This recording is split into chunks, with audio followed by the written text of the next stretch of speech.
할렐루야. 대단히 감사합니다. 우리 옆에 있는 분들과 인사하십시다. 할렐루야. 반갑습니다. 오늘 주신 하나님의 말씀은 계속해서 시편 150편 말씀이 되겠습니다. 시편 150편, 구약성경 910면 시편 150편 말씀 우리 함께 봉독하겠습니다. 할렐루야. 그 성소에서 하나님을 찬양하며 그 권능의 궁창에서 그를 찬양할지어다. 그의 능하신 행동을 인하여 찬양하며 그의 지극히 광대하심을 쫓아 찬양할지어다. 나팔 소리로 찬양하며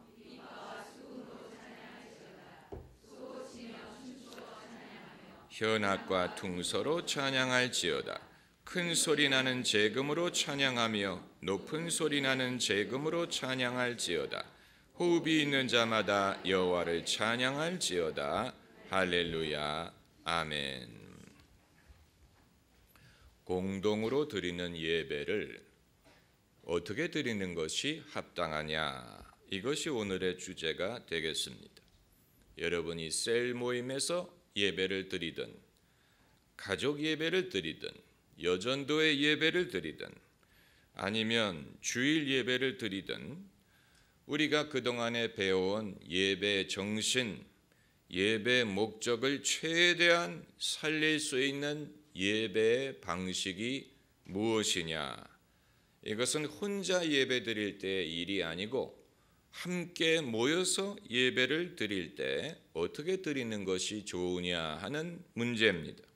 이것은 아주 중요한 주제고 우리가 관행이나 전통에 얽매이지 않고 하나님이 받으시고 기뻐하시고 또 예배드리는 사람에게 은혜가 될 수 있는 그런 방식을 연구해야 될 필요가 있는 것입니다. 오늘 말씀드릴 내용을 간단하게 명료하게 정리하면 다음과 같습니다. 첫째는 예배 인도자의 역량의 범위 안에서 예배를 드리라 하는 것이고, 둘째는 예배 참여자들이 최대한 공유할 수 있는 범위 안에서 예배를 드리라 하는 것이고, 셋째로는 최소한의 비용으로 최대 효과를 거둘 수 있는 방법으로 예배를 드리라 하는 것이고, 넷째는 주어진 목적, 시간, 명분에 상식적으로 부합하는 방법으로 예배를 드리라 하는 것입니다. 먼저 예배 인도자의 역량의 범위 내에서 드려야 됩니다. 만일 예배 인도자가 음치라면 당연히 찬양 인도를 하기가 어려울 것입니다. 예배 인도자의 가진 은사, 예배 인도자의 경험, 실력 이런 것을 고려하지 않을 수가 없습니다. 또 반주자가 있는지, 반주자의 역량이 어떠한지 이런 것을 다 고려해야 됩니다. 예배 인도자가 성령의 인도를 얼마만큼 따를 수 있는지 이것은 남을 흉내낼 수 없고 남을 흉내낼 필요도 없습니다. 저는 과거에 여의도 순복음교회 예배 실황을 담은 카세트 테이프를 많이 들었습니다. 캐나다에 살 때 그 당시에는 카세트 테이프가 예배 시작부터 끝까지 예배 실황 전체를 녹음을 해서 그것을 다 들을 수가 있었는데 그 교회의 예배의 본론은 조영기 목사님이 강단에 섰을 때부터 시작합니다. 그 이전에도 묵도가 있고 찬송이 있고 교동문이 있고 대표기도 있고 다 있지만 조 목사님이 강단에 서면서 예배 분위기가 뜨거워지기 시작합니다. 그분은 설교부터 시작하지 않고 성도들에게 통성기도부터 시킵니다. 몇 가지 기도 제목을 제시하고 회중에게 목소리를 높여 통성기도할 것을 시킵니다. 그래서 설교를 시작할 때쯤이 되면 이미 분위기가 뜨겁습니다. 그리고 설교를 끝난 다음에는 제일 먼저 예수님 영접할 사람을 일으켜 세워서 영접 기도를 시키고 그 다음에 병자를 위한 기도를 합니다. 때로는 성령이 지식의 말씀을 주셔서 오늘 이런 병이 있는 분이 고침을 받았습니다. 이런 증상이 있는 사람이 있는데 오늘 하나님이 고쳐주셨습니다. 이런 식으로 성령이 하는 일을 지적을 합니다. 그분은 찬양과 기도를 병행합니다. 그런데 그분이 노래를 잘하는 분은 아니에요. 그럼에도 찬양과 기도를 병행하는 것이 얼마나 은혜가 되는지 모릅니다. 그 당시에 70년대 테이프를 들어보면 그분이 즉흥 찬양을 할 때 반주자가 그것을 음을 맞추기 위해서 건반을 이 건반 눌렀다가 저 건반 눌렀다가 그게 기억이 납니다. 반주자가 즉흥 반주를 잘 못하는 사람이었어요. 아마 대학교 교수님이었던 것 같습니다. 이것은 어떤 공부를 많이 하고 이런 것에 좌우되는 것이 아니고 그걸 할 수 있는 사람이 있고 할 수 없는 사람이 있어요. 그건 뭐 별개의 문제입니다. 그래서 조영기 목사님이 우리가 즐거운 마음으로 하나님께 예물을 드리겠습니다 라고 헌금 시간까지 가면 그게 그분이 맡은 시간입니다. 한 30분 정도가 되는데 그 시간이 예배의 클라이막스를 이룹니다. 이건 하나님이 그분에게 주신 은혜대로 예배를 인도했기 때문에 가능한 것입니다. 어떤 교회를 흉내낸 것이 아니고 어떤 교단이든 어떤 전통을 흉내낸 것이 아니고 하나님이 그분에게 주신 은혜대로 예배를 인도했더니 본인도 은혜롭고 회중에게 큰 은혜가 되는 예배를 드릴 수가 있는 것입니다.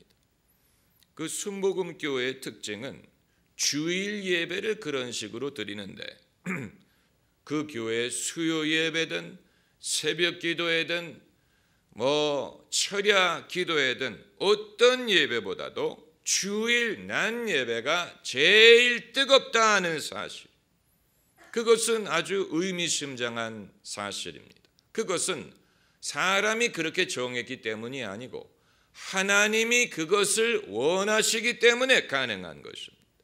우리도 마찬가지. 우리도 교회에 많은 프로그램이 있고 많은 모임이 있지만 그 중에 가장 중요한 한 모임을 정해야 됩니다. 이것이 우리 교회의 메인 프로그램이다. 이것이 우리 교회의 메인 메뉴다. 하나님이 이 시간에 제일 많은 사람에게 제일 널리 역사하신다라는 한 가지 두드러지는 그런 순서가 있어야 된다는 것입니다. 대조적으로 소망교회 곽선희 목사님은 완전히 다른 방법으로 예배를 드립니다. 그것은 전통적인 장로교 예배 방식입니다. 그런데 그 교회의 예배의 초점은 설교 시간. 성도들이 설교를 듣기 위해서 오고 설교 시간을 기다리고 설교 시간에 중점을 둡니다. 곽선희 목사님의 설교의 특징은 누가 들어도 납득할 수 있는, 얻을 것이 있는 설교를 한다는 것입니다. 초신자든 불신자든 오래 믿은 사람이든 끌려온 사람이든 호기심으로 온 사람이든 누가 오더라도 억지가 없고 타당성이 있고 뭔가 얻을 것이 있는 설교를 전달한다는 데에 특징이 있습니다. 그렇다고 해서 모든 사람이 들을 수 있도록 복음의 순수성을 훼손을 시킨다든가 타협을 하는 것이 아니고 성경 말씀과 복음의 원리에 입각해서 모든 사람이 알아듣고 또 납득하고 수긍하고 배울 것이 있는 메시지를 전한다는 것입니다. 그러니까 이 두 교회의 예배 방식을 비교하면 방법은 다르지만 둘 다 사람들에게 은혜가 되고 신앙생활에 도움이 된다는 공통점이 있습니다. 둘 다 은혜가 됩니다. 그리고 중요한 것은 두 분 다 남을 흉내내려고 한 것이 아니고 하나님이 각 사람에게 주신 은혜와 은사대로 했다는 사실, 그 결과로 흡족한 성과를 거둘 수가 있다는 것입니다. 예배는 하나님이 예배 인도자에게 주신 역량의 범위 안에서 하면 됩니다. 찬양 인도의 은사가 없는 사람이 섣불리 찬양 예배를 하게 되면 본인도 힘들고 회중도 괴로워요. 그 사실을 알아야 됩니다. 하라고 해서 하기는 하지만 흡족하지 않고 또 즐겁지도 않고 또 그럴 필요도 없습니다. 그것을 우리가 유념해야 됩니다. 남이 하는 방식대로 해야 되는 것이 아니에요.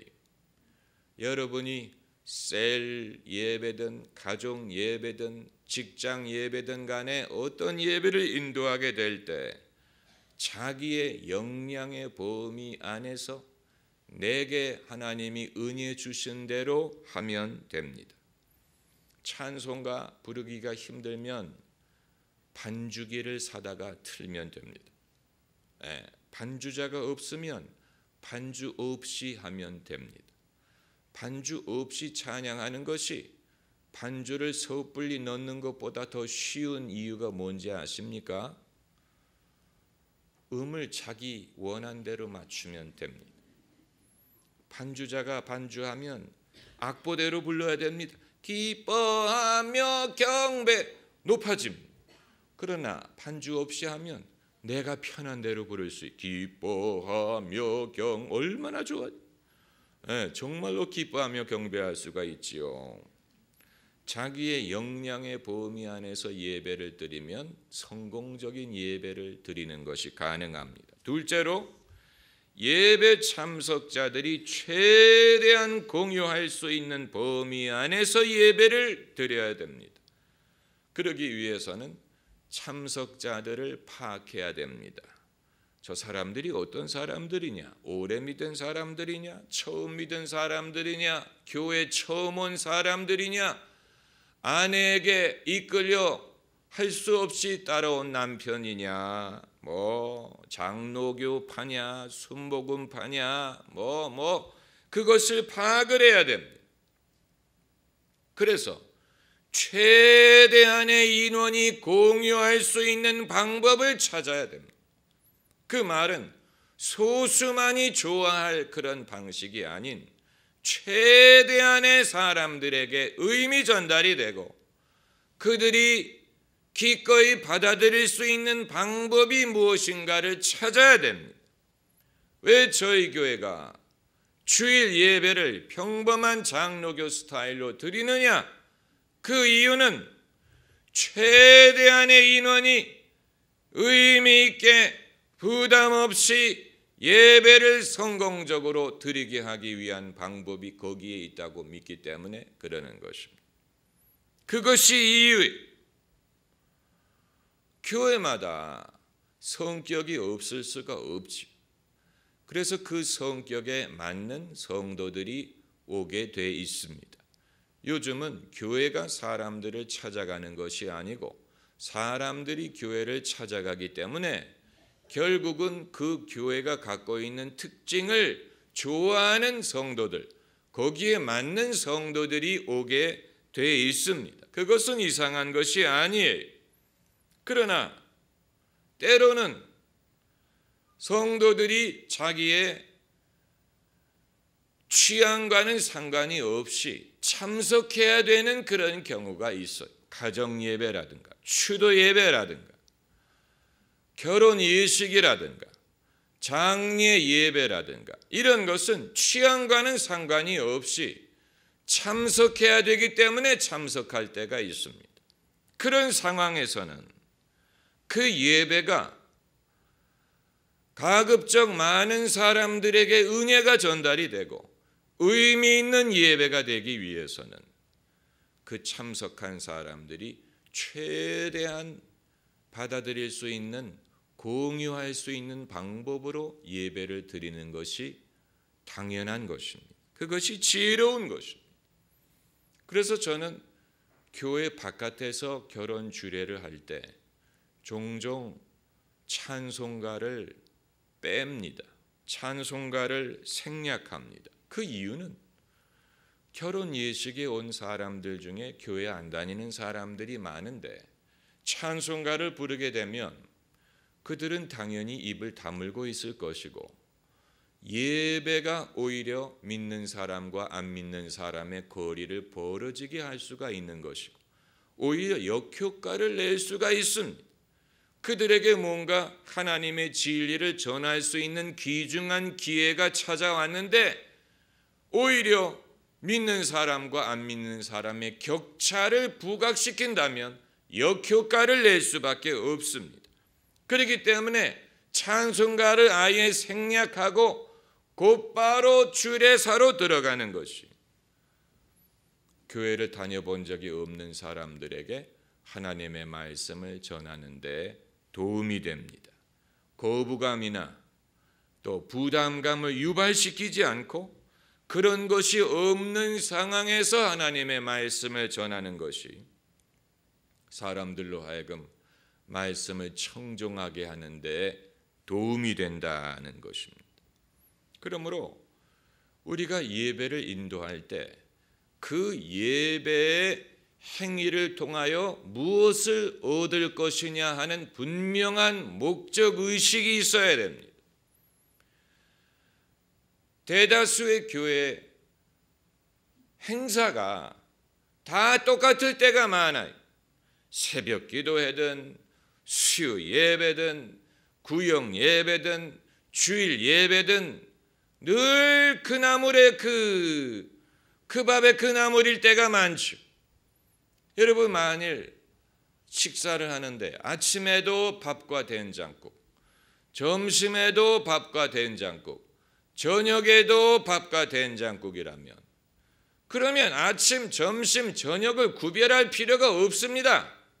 그냥 아침에 된장국을 많이 끓여놓고 하루 내내 먹으면 됩니다.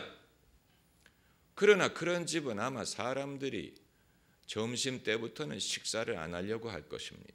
엄마 이거 아침에 끓였던 거 점심에도 주고 저녁에도 주냐? 그건 이상한 것이죠. 네, 그런데 많은 교회가 예배가 많고 행사가 많은데 다 똑같아요. 방법이 똑같고 순서가 똑같고 그렇게 되면 그 순서와 행사마다 고유의 목적이 있는데 그 목적에 맞추어서 예배를 드리는 게 아니고 목적이 무엇이든 늘 똑같아지면 목적도 희미해질 수밖에 없습니다. 무슨 말인지 아시겠지요? 네. 그러므로 이 예배를 통하여 우리는 무엇을 얻고자 하느냐를 분명히 알아야 됩니다. 지난 성탄절 예배 때 저는 성탄절이 그 예배를 통해서 몇 가지 얻고자 하는 것을 정하고 담당자들에게 이것이 목적이고 이 목적을 얻기 위한 최선의 방법으로 예배를 만들자고 제안을 했는데 25분 만에 끝났습니다. 일부 예배가. 제가 좀 당황스러웠습니다. 설교를 시작하려고 하는데 예배 시작한 지 10분밖에 안 됐어요.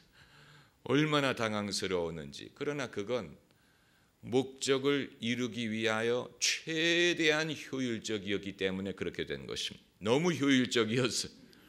그래서 2부 예배 때부터는 약간 엿가락처럼 늘리기 시작했습니다. 찬송도 좀 2절, 3절까지 부르고 설교도 좀 예화를 넣고 그러나 그건 엿가락을 늘린 것이지 그 내용이 더 다양해진 것은 아닙니다. 왜냐하면 이미 성탄절의 목적은 가족 중심으로 참석한 사람들이 성탄의 기쁨을 나누고 또 평소에 교회에 오지 않던 사람들에게 핵심적인 메시지를 전하고 교회로서 메리 크리스마스를 나누기 위한 것이다. 그것이 목적이었어요. 무슨 부흥회를 하기 위한 것도 아니고 음악회를 하기 위한 것도 아니고, 왜냐하면 사람들이 바쁘기 때문에 성탄절 예배 끝나면 각자 가서 식사해야 되고 선물 받아야 되고 할 일이 많기 때문에 주어진 시간과 주어진 목적 안에서 우리가 이루고자 하는 것이 무엇인지를 분명히 알고 그것을 최대한 이룰 수 있는 방법을 찾으려고 하는 것입니다. 그리고 이제 세 번째는 최소한의 비용으로 최대한의 효과를 얻는 것입니다. 이것은 상식적이에요. 왜 우리 교회가 새벽 기도회 때 찬송가 부를 때 반주자를 쓰지 않느냐, 새벽에 성가대를 세우지 않느냐, 그 이유는 새벽 시간에 사람들을 많이, 일꾼을 많이 동원하려면 금전적인 비용이 아니더라도 인적 자원이 많이 필요하고 시간이 필요하고 준비 시간이 필요하고 에너지가 동원이 됩니다. 그런데 새벽 시간은 그런 에너지를 소비하기가 어렵습니다. 성도들이 빨리 새벽 기도 끝나고 애들 학교 가기 전에 뭐 밥 해줘야 되고 뭐 바쁩니다. 그렇기 때문에 이 바쁜 새벽 시간에 교회에 나와서 기도하는 사람들이 기도만 하고 하나님의 말씀을 듣고 돌아가게 하자는, 거기에 무슨 뭐 성가대를 세워서 더 일찍 와서 준비하게 한다든가 반주자가 뭐 미리 와서 매일 뭐 준비한다든가 그런 것을 최대한 빼고 비용을 적게 하고 동원되는 자원을 최소한으로 하고 최대한의 효과를 거두게 하기 위하여 그렇게 하는 것입니다. 여러분, 우리 교회가 주일 예배가 동원되는 인력이 상대적으로 적다는 사실을 아십니까? 주일 예배는 이론적으로 하자면 설교자와 사회자와 반주자 한 사람만 있으면 됩니다. 뭐 물론 성가대도 있고 뭐 예배 안내 헌금위원, 차량위원, 뭐 식사 준비, 뭐 간식 준비, 뭐 많은 분들이 있지만, 그러나 어른 예배 자체만을 놓고 보면 설교자, 예배 인도자, 반주자만 있으면 예배가 가능하게 됐어요. 그렇게 만들었어요. 그 이유는 동원되는 인력이 적을수록 실수의 위험이 줄어들고 기술적인 문제가 적어지고 신경을 덜 써도 됩니다. 반대로 동원되는 사람이 많아질수록 기술적인 문제가 생깁니다. 마이크가 안 된다든가, OHP가 꺼진다든가, 무슨 이런저런. 그래서 저는 주일날 설교하는 것 이외에는 신경을 안 쓰게 하기 위해서, 설교에 집중하기 위해서 가급적이면 단순한 방법으로 예배를 드리고자 하는 것입니다. 그것이 저에게는, 예배를 인도하고 설교를 해야 되는 저에게는 쉽고 스트레스가 적고 효율적이고 마음이 편해요. 이건 중요한 것입니다. 그게 아니고 제가 주일날 설교도 해야 되는데 그거 이외에 만 가지를 신경 써야 된다고 생각을 해보세요. 아마 일찍 죽을 겁니다. 주일날만 지나면 쓰러져 가지고 못 일어날 겁니다. 죽겠다, 참 힘들다. 그러나 저는 주일날 제일 중요한 저의 사명이 말씀 전하는 것이라고 보기 때문에 어떻게 하면 스트레스를 줄이고 신경을 덜 쓰고 말씀에 집중할 수 있을까? 그것이 저는 효과적인 방법이라고 봅니다. 그리고 이제 네 번째는 주어진 목적, 시간, 명분에 상식적으로 부합하는 방법으로 예배를 드리자는 것입니다. 이것은 각 사람의 판단에 좌우되는 것입니다. 사람마다 이 생각하는 목적이나 이런 것이 다르지만 결혼식, 장례식, 계엄예배, 돌예배 이런 행사는 그런데 목사가 가서 설교를 길게 해보세요. 사람들이 다 눈을 깔고 시계를 쳐다볼 것입니다. 왜냐하면 그런 행사는 설교를 길게 할 때가 아니, 사람들이 설교 들으러 온 게 아닙니다. 그렇다고 대충 때우라는 말이냐? 그것도 아니에요. 어떻게 하면 가급적 적은 시간에 최대한의 효과를 거둘 수 있을까를 생각해야 됩니다. 사실 계엄 예배 같은 것은 사람들이 뭐를 이렇게 은혜를 기대하고 오지 않습니다. 그러나 계엄 예배에서 하나님이 주시는 말씀을 제대로 전하면 사람들이 놀랍니다. 내가 계엄 예배 많이 가봤는데 계엄 예배가 은혜로울 수가 있군요. 그런 효과를 노리는 것입니다. 모든 것이 다 그렇습니다. 여러분, 성령은 창의로우신 분입니다. 할렐루야. 성령은 창의적이고 지혜가 많습니다. 성령의 지혜를 구하면 됩니다. 예배를 인도하고 준비할 때 성령의 도움과 성령의 지혜를 구하는 것이 그 예배가 효과적이고 은혜로울 수 있는 길입니다. 성령의 지혜를 구해야 됩니다. 전통, 관행을 따르지 말고 내 고집을 따르지 말고 성령의 인도를 구하면 됩니다. 미국의 어느 교도소에 찾아가서 설교를 하게 된 부흥사가 있었습니다. 그런데 그날따라 예배 분위기가 싸늘했어요. 사람들이 천사의 말을 해도 도무지 감동을 받지 않을 그런 분위기였어요. 예배 분위기가 아주 그냥 냉담했어요. 그런데 이 부흥사가 설교를 해야 되는데 성령이 이 목사님에게 설교하기 전에 먼저 노래를 부르라고 하시더래요. 그래서 피아노를 손수 치면서 찬양을 불렀습니다. His eyes are on the sparrow. 참새 한 마리가 땅에 떨어지는 것을 하나님이 허락하지 않으면 참새 한 마리도 땅에 떨어지지 않는다. 이런 내용의 노래를 자기가 스스로 피아노를 치면서 노래를 부르고 그리고 설교를 하려고 일어나는데 분위기가 완전히 달라진 거예요. 이 강팍한 사람들이 눈물을 흘리고 설교를 받아들이고 은혜를 받더라는, 조금 전만 해도 분위기가 싸늘했는데 어떻게 이런 변화가 일어났느냐, 이 목사님이 궁금하게 생각했어요. 나중에 들어보니까 간수가 말하기를 이 목사님이 참새에 대해서 노래를 부르는 동안에 열린 창문 사이로 참새 한 마리가 날아들어왔다는, 그래서 그 예배당을 한 바퀴 돌고 나가더라는, 그 제소자들이 그걸 본 거예요. 그리고 은혜를 받은, 이게 하나님이 주신 사인이다. 그 강팍했던 사람들이 마음이 온유하게 변하는 이 놀라운 변화가, 이게 누가 일으킨 것입니까? 하나님이 그렇게 하신 거예요. 이거 사람이 할 수 있는 일이 아니.